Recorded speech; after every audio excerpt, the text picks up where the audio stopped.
Closed captioning for sport fishing on the fly is brought to you by The Frog Boat. Inspired by nature, ingenious by design. Hey everyone, welcome to another edition of Sport Fishing on the Fly. And today, with Brent Slinker. Hey Brent, good to see you again. Brent, how are you doing? Awesome, thanks for inviting us back up again. Oh, good to have you over. You betcha. Hey, Brent's going to be busy today, so he's not going to be able to fish with Don and myself. Maybe later we'll be able to catch up with you. Well, I hope to. Yeah, but it means Don and I have to go out and try and figure things out, so maybe give us a little hint as to what we should be looking for today. Sure. You guys need some gear? We could probably put you up maybe in the drift boat or whatever if you're good with that. Awesome, yeah, that'd be great. You know, we were fishing a lot of leech patterns at the spring. They were working really good. It's kind of changing a little bit. We're catching a few fish on it. It's getting a little bit tougher. Yeah. But good news for you guys from British Columbia. We got some midges happening. Depending on the weather, like we got some hatches going on here. I think you guys do all right. You know what you're doing with the midges. I can't help you there, buddy. Well, you got the good flies, though. You got the good flies, and that's what I appreciate so much. It's a little bit windy right now, but I look on the horizon, I see some blue skies, so we're hoping for a really nice night tonight.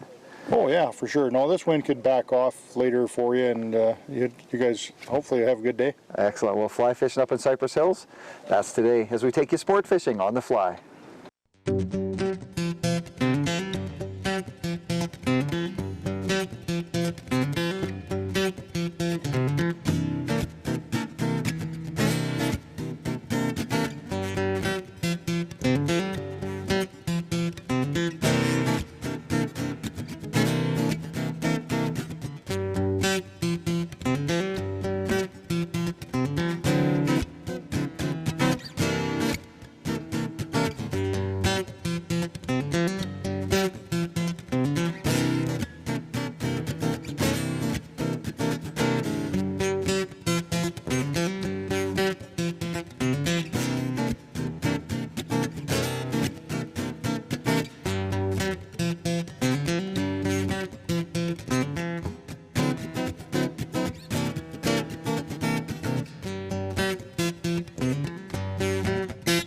Sport Fishing on the Fly is brought to you in part by Islander Reels,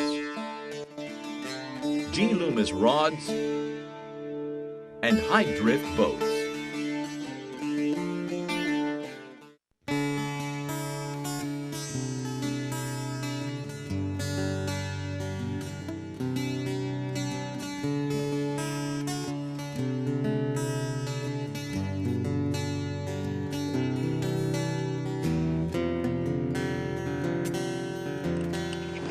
We got the good fish, the cooperative fish. Thinking again, nope, not that. Right out of the poop.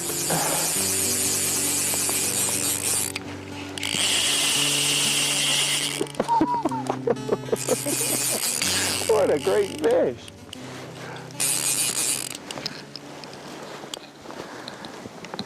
That might be it, we'll see.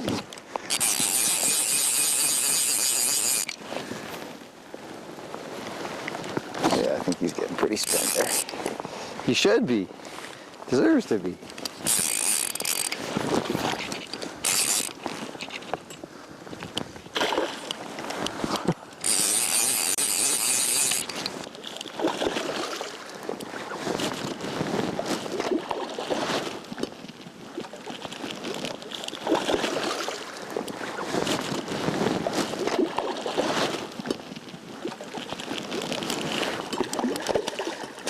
My favorite fly in this lake,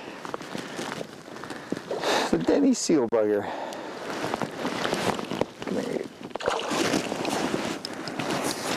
Take the cabbage off of him. Look at the size of this. How fat they are. That unreal? Big fish. Fat fish. You're gonna come back here again next year? He's even bigger. And there he goes. Excellent. The bobber works. Good thing we hang around with Mr. Chan. Taught us how to hang leeches. In this case, it's the Denny seal bugger. And you know what? It's a very visual way to fish. We've been getting kidded and teased about it, the fact that we're using a bobber all the time. But boy, when you see the bobber go down, it's pretty exciting. I guess in the fly fishing world, that would be the strike indicator. Same thing. There you go. Ouch. Excellent. Well, check my knots, make sure they're all right. Get this back out there. See if we can get another one. It's nice. They're just sitting in about, I don't know, about 8 feet of water. And I think I've got my rig set up for 7 feet.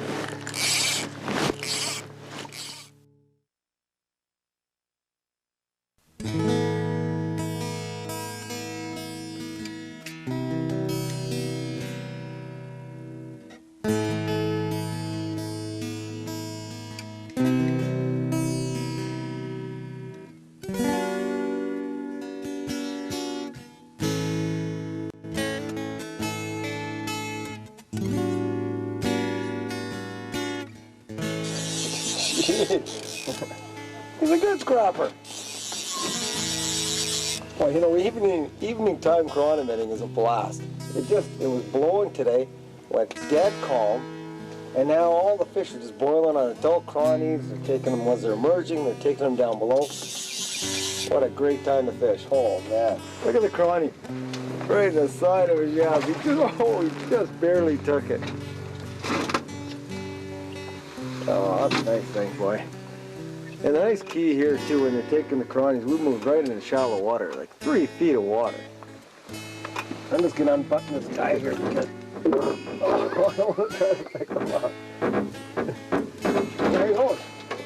On the little chronometer. And there's a great setup. Indicator, down to a swivel for the weight, and the little crony. Nice. Very nice.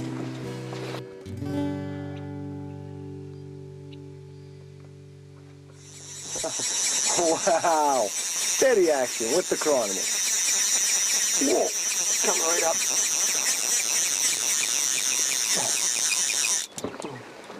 Oh, telling you, this is the way to fish too. You know, I'm kind of liking the drift boat idea.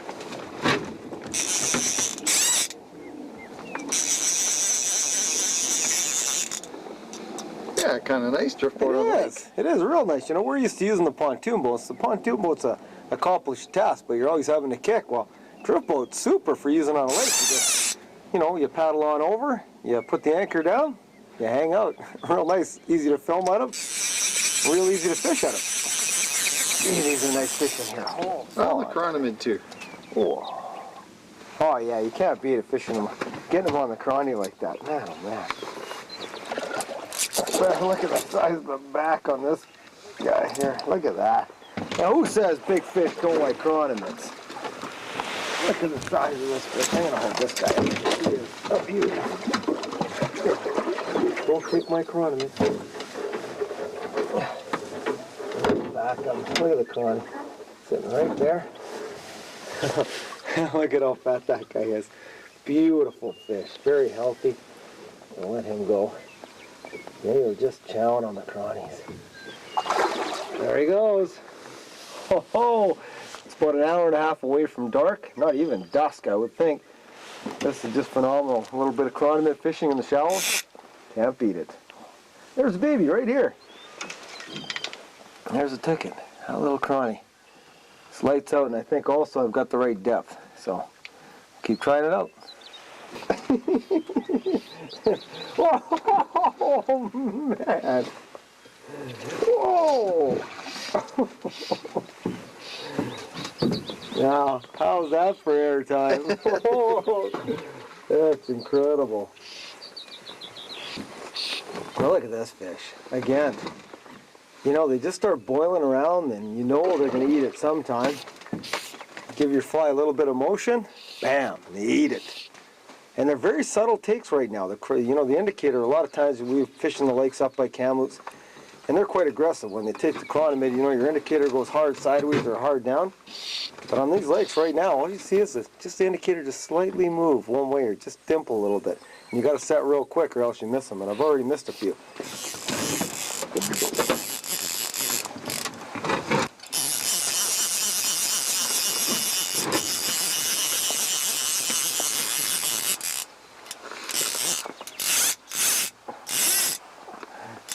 They are tough fish. Very tough fish.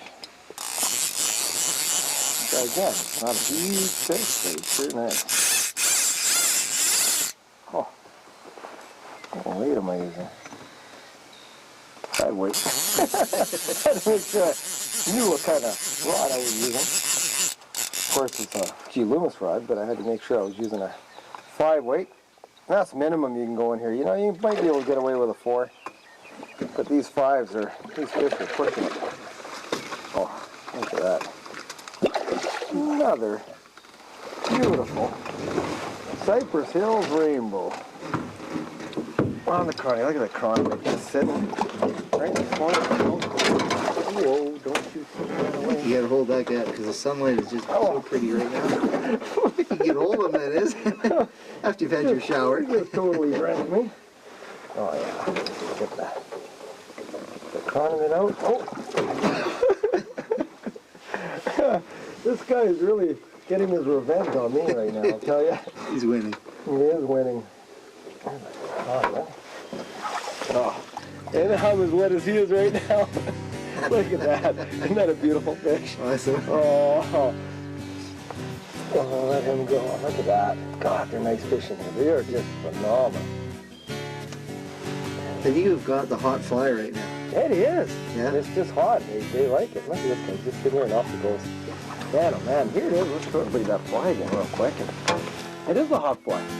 Just to tie it with a white sea bead. Put a red butt on it. Black body. Simple fine red rib. And that's it. They're loving it right now. And that size is just ideal because the big bombers are coming off. So I don't know. I'm going to keep casting it. Maybe I'll get brand new one in a minute. I'm thrilled. Had my shower again today.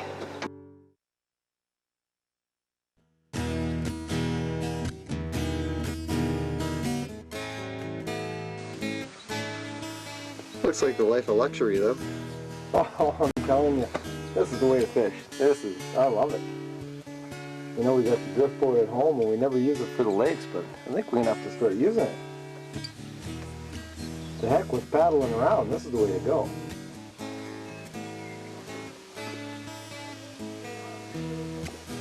You know, the thing about these lakes too is everybody thinks they can come here and catch a fish, you know, with every cast and very easily. Well, it's not that way. These are large fish, and you can't expect here to come and catch a ton of fish. You really gotta fish them right. Well, it just shows you have to be ready to go with the conditions, and tonight it just worked out that the chironomids are on. So you got your chironomid setup going, and it took a while to find the right chironomid. If you were to go and look in the Jeep right now, me and Grant's truck, we have at least 8 rods strung, if not 9. Oh yeah. And they've all got different stuff on them. We've got dry lines, we've got sink tips, we've got full sinks, we got the whole gamut covered. And you have to though. It's just I like chironomid.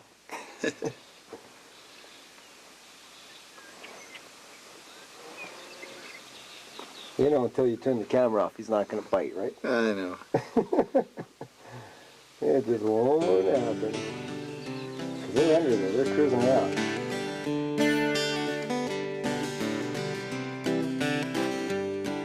Today on the bench, I'm going to tie you up the fire engine. Now this is a chironomid pattern that works best fish close to the bottom due to its color.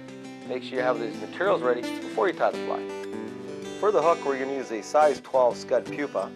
We'll tie with some 8/0 red thread, some summer duck midge flex for the body, some brown pheasant tail for the wing case, some red ostrich herl for the gills, and some peacock herl for the thorax. To start the fly off, we're going to take our red thread and tie it onto the hook. Give yourself a good base layer. One of the most important ingredients to this fly is this summer duck midge flex. This is very critical to this fly, so make sure you have the summer duck. And we're going to tie this midge flex in, and again, as we tie it, we're going to pull it nice and tight, wind the thread right back to the bend of the hook so we get a nice thin chironomid body.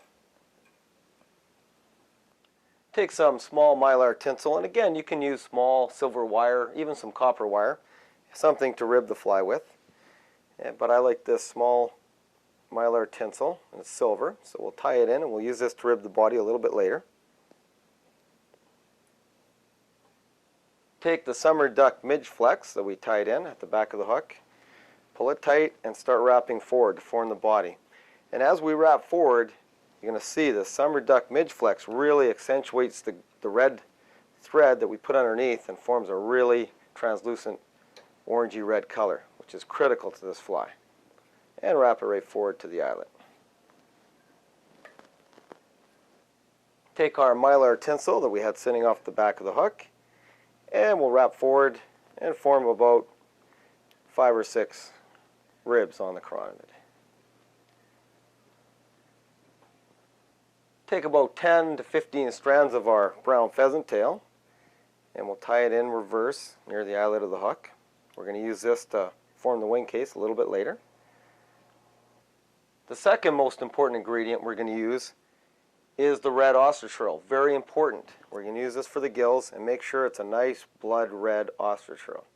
Tied in at the head of the hook, right at the eyelet, and take about 3 or 4 wraps so you get some real nice gills formed. Take 1 strand of peacock curl and tie it in just behind the red ostrich shrill we put in, and take about 6 or 7 wraps to form a thorax on the fly.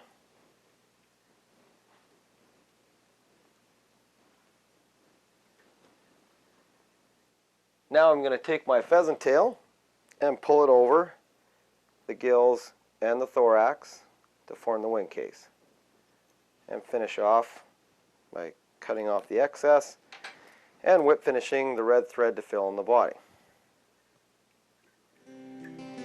And there it is, the finished fire engine. Now, key factor, make sure you do fish this pattern close to the bottom, because it is imitating that larval to pupil transformation.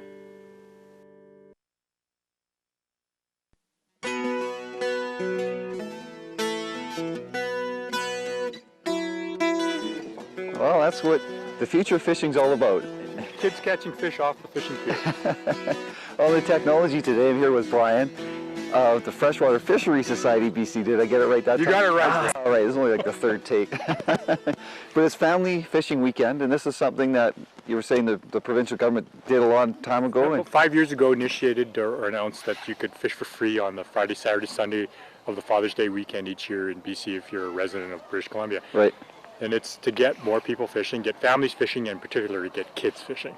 So something like this is perfect. We're introducing kids to fishing, maybe perhaps for the first time, and it's something they'll remember. Yep. And hopefully as adults they'll come back and fish. Well, it's fun watching the kids running around here because they're eating hot dogs, getting hamburgers, they're getting a pop. They got their fish on the sticks, they got them in the bags, they're just having a lot of fun. Well, I think you can probably remember the first fish you caught. I can still remember. That's many moons ago. Betcha, yeah. I'm sure these kids will remember it. And yeah, you know, and it's good to see the Kamloops District Fish and Game Club so active in promoting and sponsoring this event, because they understand too that we need kids to fish now, so that they're going to become stewards of the resource when they grow up. Right. And there are going to be voices out there that have a say about protection of aquatic resources and things like that. Right. Teach them right from the start. Exactly. Yeah. I like how you said that, the stewards of the resource, or how'd you say it? They're stewards of the future resources. Yeah, that's kind of neat. So what else goes on throughout all BC? I mean, there's about 45 events like this occurring throughout British Columbia today.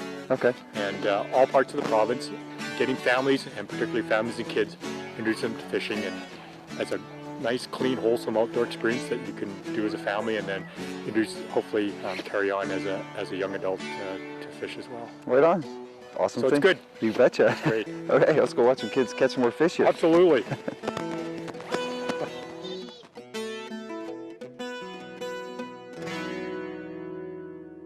There we go. Wow, that was a very subtle take. And you know what? Just saying to Don there a second before that was my bobber went down, or my strike indicator went down, and I lifted up and there was nothing there. I couldn't believe it, that there was nothing there. It just blew me away that there was absolutely nothing there. So this time it went down and I didn't set. I gave him a chance to really eat it, and then I kind of waited for maybe a second before I set. Oh yeah, nice. Such a beautiful time of night too, you know, just so special up here. Brent has something very special going here. I tried a few different chironomids, but you know what? Don went through about 4 fish in a row, so of course the right thing to do would be to see his climb. And of course, when I'm filming, I get a chance to do that, right? And dove into his box and picked up the exact same one he was using. So it's not just that they're feeding on crawfish. Oh, I got a fish on mine. I got a fish on mine. No, I got a fish. Holy cow. I got a fish on mine too. What the heck am I gonna do? I don't know. Hold on here. Hold on. We're gonna have to cut for a minute. That's my reel screaming out, by the way. As soon as I get my guy, oh, there we go. Good on button. Here, I get a hand shot. Here, Here, hand me the camera. Hand me the camera. Hey, multitasking. Had a fish on this rod. Oh man, it never turned on. And you know what? We knew it would because all day it was tough fishing. We had to try a whole bunch of different techniques, and we catch a few here and there, but it was really tough because we had the real low pressure area come in with some high winds. All of a sudden, the high pressure moves in, it warms up a ton, and we're just into them. Just dead. Oh, look at that. That feels like a good one. Well, you know what I was thinking too was that one of the keys for what we're doing here tonight, it seems to be moving the fly. It seems to be when we give it a little tweaks. You're right, because it's dead calm. Yeah, except for one thing. I mean, your bobber, your fly was right underneath the boat when the fish came and took it. It was. Oh, that's a nice fish again.